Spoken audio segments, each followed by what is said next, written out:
Je m'appelle Carmen. Ma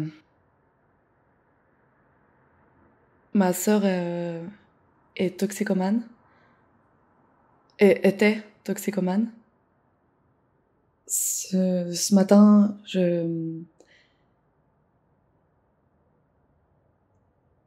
pardon.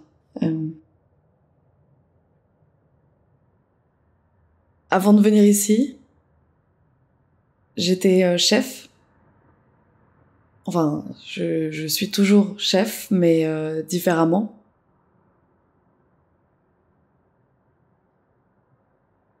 Ma sœur et moi, on cuisinait beaucoup ensemble, surtout quand on était mômes. C'est là qu'on était le plus proche. On avait la bouffe en commun.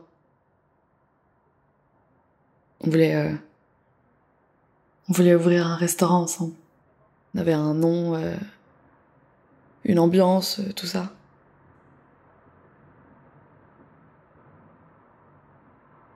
Ma sœur pouvait vous redonner confiance en vous. Enfant, si j'étais effrayée, nerveuse ou que j'hésitais sur quelque chose, elle me disait toujours de faire face et de surmonter ça. Et elle disait,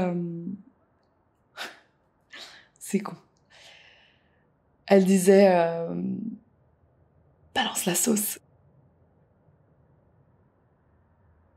Elle était bruyante et hilarante. Et elle avait ce don incroyable quand elle rentrait dans une pièce. Elle pouvait prendre la température instantanément.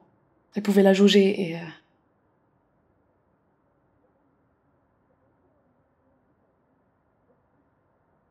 et moi je peux pas faire ça.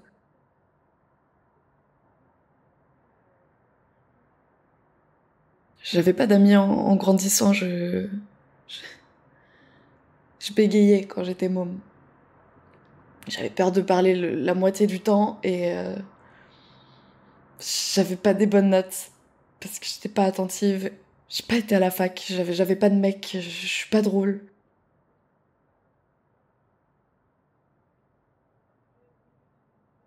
J'ai toujours pensé que ma sœur et moi, on était meilleures amies, genre on savait tout l'une de l'autre. Sauf que tous pensaient qu'elle était leur meilleure amie. Elle était si charismatique. J'ignorais qu'elle se droguait. Qu'est-ce que ça dit? En grandissant, j'ai compris que je savais rien d'elle, vraiment.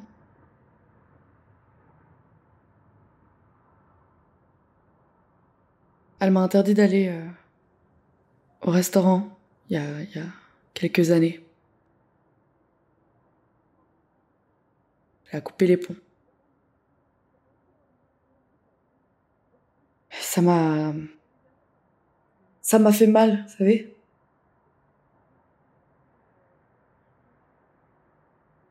Et je pense que ça a fait un déclic chez moi et je me suis dit, je t'emmerde, regarde bien ça.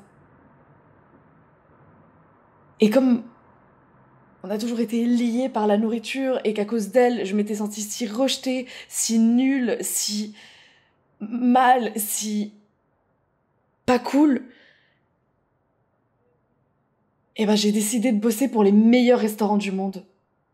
Et je bossais dans des vraies cuisines, là, et merde, là, le resto pourri des parents. Et ça peut paraître ridicule dit comme ça maintenant, là. Mais c'est ce que j'ai fait. Et j'en ai chié. Et j'ai trié des herbes, et j'ai ouvert des huîtres, et des palourdes, et des crustacés de toutes les sortes possibles. Et je me suis coupé les doigts, et j'ai eu de l'oignon, de l'ail, et des poivrons plein les yeux. Et j'avais la peau sèche et grasse en même temps, et j'avais des cales aux mains, et j'avais mal au bide. Mais c'était tout.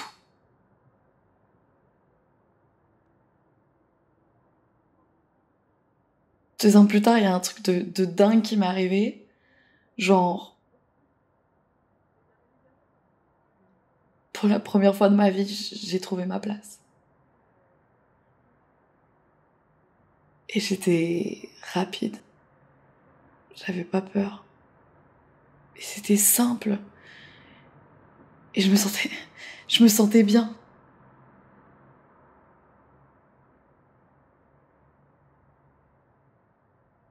Je savais quels légumes combiner.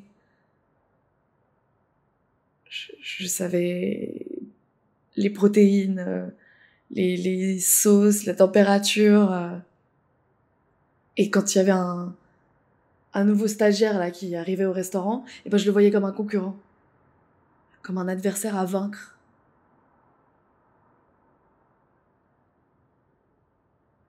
Cette confiance, le fait que j'étais douée pour un truc si nouveau, si excitant.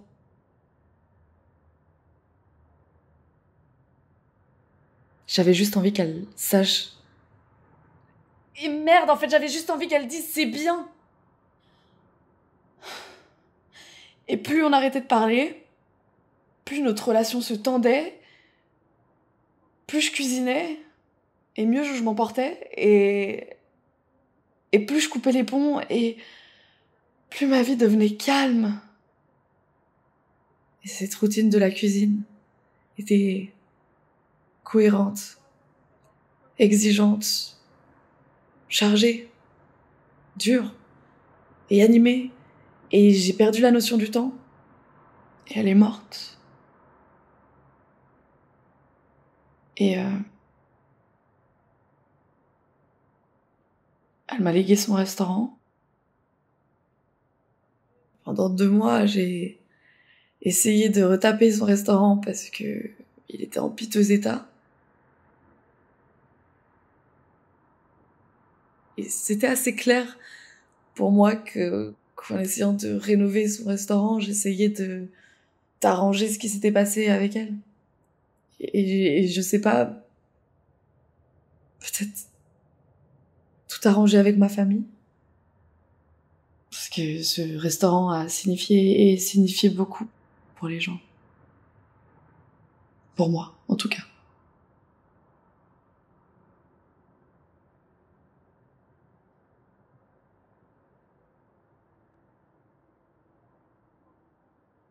Je sais pas s'il a signifié quelque chose pour elle.